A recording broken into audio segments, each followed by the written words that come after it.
Hey, what's going on, guys? I've got here a 2023 Honda Ridgeline, and I'm using this truck to do a 10,000 mile review on it. I've owned it for about 4 months, and I'm just going to go over some observations I have, talk about the benefits I've noticed and some of the downsides. So right off the bat, it is gray. It is the RTL. It's got leather seats, roof rack, pretty standard. One of the running boards as well. And I did install a few things such as the Lear bed cap, and I've got some WeatherTech flaps here, and the WeatherTech bug guard in the front. And that's about it as far as modifications go. One great thing just about everyday livability with this truck: when you touch the door handle, it unlocks, and you can lock it by pressing this button here. And moving inside the truck, it's pretty spacious. I enjoy driving it. I do frequent 9-hour trips on the highway with this truck, and the lane assist features and the adaptive cruise controls help me avoid getting fatigued as much as I would otherwise. I mentioned the seats. I've got some damage on mine already, and I know other people who have new Hondas, and they're having similar issues with the perforated leather seats getting torn up. I don't carry tools in my pockets or anything like that would cause this sort of damage. I think it was a button actually on a swimsuit. So this is very fragile. And of course I looked into getting a seat cover, but after doing research I realized that they interfere with the airbags that are built into the seat. And I'd rather have a torn up seat than a airbag fail to deploy if I get hit. While we're on the subject of damage, I did notice as well, there's a paint flaw, very minor, but you can see it in this plastic part of the roof here. And I think it was there when I bought it. I just didn't notice it until I washed the truck for the first time. Not a huge deal. I'm not so worried about it.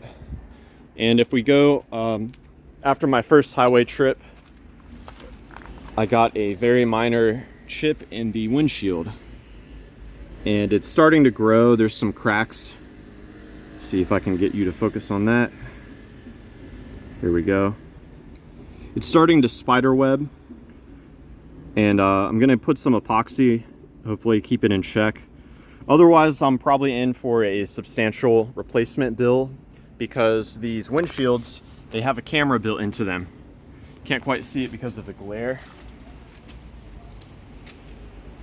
but there is a camera that's used here. So that really drives up the replacement cost of the windshield. But I can't really knock the truck for that. I don't think it's the fault of Honda. I think I just have bad luck with windshields. But moving to the back, I like the seats. I often fold them up. Since getting the Lear bed cap, I no longer have my dogs in the back. But when I used to put the dogs back here, I would use a seat protector that I bought from Amazon. It's just basically canvas that goes like this, and it protects the perforated seats from the nails. It doesn't protect the seats from them slobbering, unfortunately. I've got to clean this off. A note about the Lear bed cap: I have an entirely separate video about this, but right off the rip I want to mention it did not give me any noticeable change in fuel economy. So I was expecting slight increase in highway miles per gallon, but I just didn't see it. And also, if you do opt for the roof rack, it does not quite line up. We can see I've got a piece of wood here on the factory roof rack, and it sits a little bit higher, but that's not a big deal. I think you would easily come up with some sort of spacer. I mentioned fuel economy. Let's see what the truck says I've been averaging.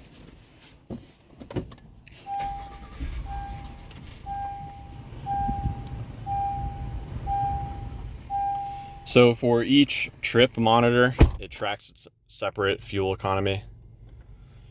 So trip B, 928 miles, 18.7 miles per gallon. And trip A, 7,214 miles, been averaging 20 miles per gallon. So that's about what I expected. And it's a lot better than the 14 miles per gallon that I was averaging with an older F-150. I never used the econ mode, not that it would really make a big difference. I just don't like how laggy the accelerator is when you use this mode. Let's see. I think that they could have done better with the original tires. These are Firestone Destination LE2s. One of the big selling points for the Ridgeline to me was the improved ride quality compared to its competitors like the Tacoma. But this tire is not a very quiet tire. I think they should have thrown some Michelins on here to really do a slam dunk over the Tacomas. These tires are also wearing quickly. I just recently rotated them when I did the first oil change at 8,600 miles. And I measured the tread depth. The front tires were worn more than the rear. I measured the front tires at, I think they were 8 30-seconds, and the rears were at 10 30-seconds. And these tires, when they're new, are supposed to be, I think, at 13 30-seconds. So wearing quickly, I think I'll have to replace them before I get to 20,000 miles. So I'll throw some Michelins on there, and I'll keep it moving. I could take it or leave it when it came to the bedsides here, but I had an incident in a parking lot where the bedside really saved the side of my truck from impacting a part of a tractor. Actually, someone left in the parking lot. I turned into it, and the bedside, the rail, I guess is what you call it, it impacted the tractor part and saved it from nicking up the side of my truck. So I'm actually very grateful for that, and I'll never own a truck without that from now on. It's got the dual exhaust, which I think is cool. I did put this Lear on here.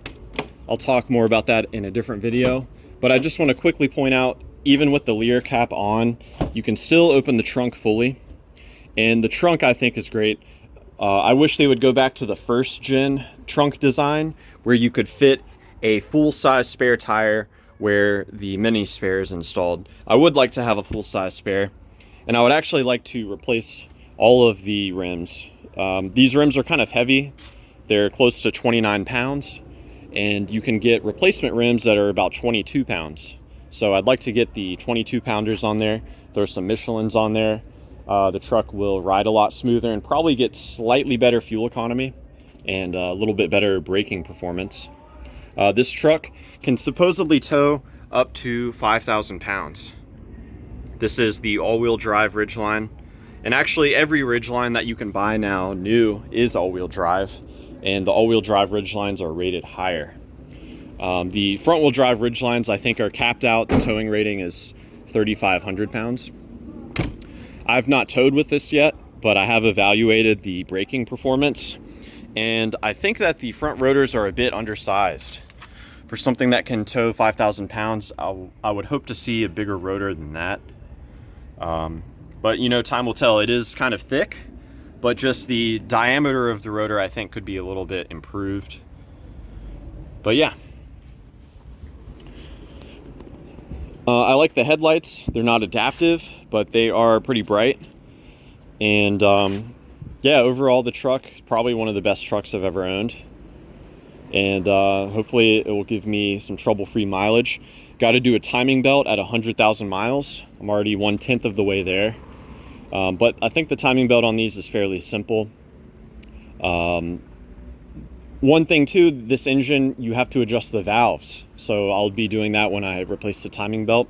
Most modern cars, you don't have to mess with the valve clearances, but you do on this one. And I think that's part of the price you pay with having a relatively powerful V6 that can rev up, but still get good fuel economy. The valve adjust, because you have to adjust the valves, it can have a lighter weight valve train, which in turn results in less parasitic power loss. And overall, that's just a minor detail. Probably most people will own these trucks and never even mess with the valve adjustment, and they'll be fine. But yeah, I want to hear your questions. or your feedback. If you have a Ridgeline story, I'd like to hear about it. I'd like to know how this does off-road. I've driven it in the snow and it did very well, but I have not taken it off-road at all. And I think the all-wheel drive performance would be pretty good. But yeah, thanks for watching.